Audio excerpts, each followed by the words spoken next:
I have lived with type 2 diabetes for years, and one of the first things I was told was to cut carbs. Avoid bread, avoid rice, avoid potatoes. So I tried, and even when I reduced carbs, my numbers still felt unpredictable. If you have been told that lowering blood sugar means giving up normal foods, you are not alone. Many people follow strict advice for weeks or months. They put in real effort and still feel confused by their glucose readings. That confusion often turns into self-blame. But here is the calm truth. Blood sugar is not random, and struggling does not mean you failed. Most of the time, what is missing is explanation. Type 2 diabetes is not a willpower issue. It is not a character flaw. It is a metabolic input pattern.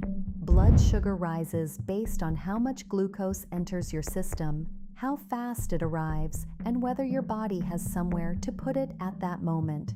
When you understand those three factors, food stops feeling like the enemy. Most people are not struggling because they ate rice. They are struggling because of speed, timing, and context. And no one explained how those pieces work together. If you want a simple reference that walks through these patterns step by step, I created a free guide called the Type 2 Protocol. It explains how food order, timing, portions, and daily rhythm affect blood sugar in practical terms. Many people use it as a starting point when advice feels overwhelming.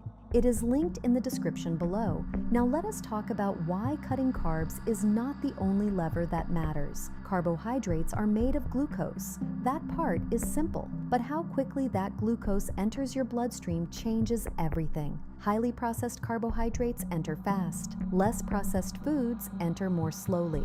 That difference alone can explain why two meals with similar carb amounts produce very different results. This is why you hear conflicting advice. One source says oats are fine. Another says avoid them. Both explanations are incomplete. What matters is structure. The more intact a food is, the slower glucose tends to be released. Fiber slows digestion. Protein slows digestion. Fat slows digestion. Slower digestion means lower glucose pressure at one time. Food order also matters more than most people realize. When carbohydrates are eaten first, they enter the system quickly and alone. When they are eaten after protein, vegetables, or healthy fats, absorption slows.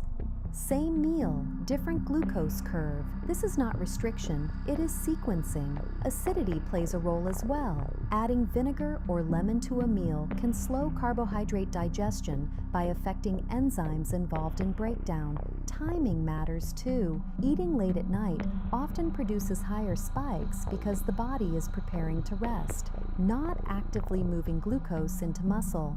The same meal eaten earlier in the day can behave differently. Movement after meals makes another difference. A short walk encourages muscles to absorb glucose directly. It lowers how much insulin is required to manage the same meal.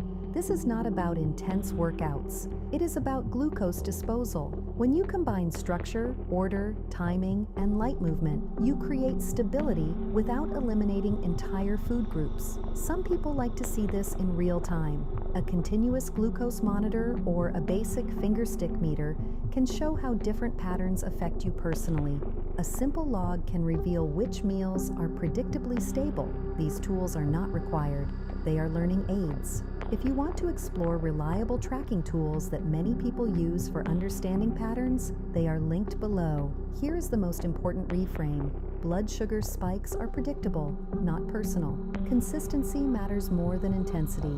Small adjustments matter more than extreme restriction. If you want to see how all of this fits into a structured daily system, there is also the Type 2 Reversal Framework Guide linked in the description. It brings together food structure, timing, sequencing, and routine into a repeatable plan. It is designed for people who want clarity without extremes and steadiness without cutting out normal foods.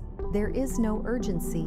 You do not need to give up every carbohydrate to regain control. You need to manage speed, context, and rhythm. Small, consistent adjustments create stability, and stability is what long-term blood sugar control is built on. Start with the Type 2 protocol to understand your blood sugar patterns. Explore the Type 2 Reversal Framework Guide for the complete daily system.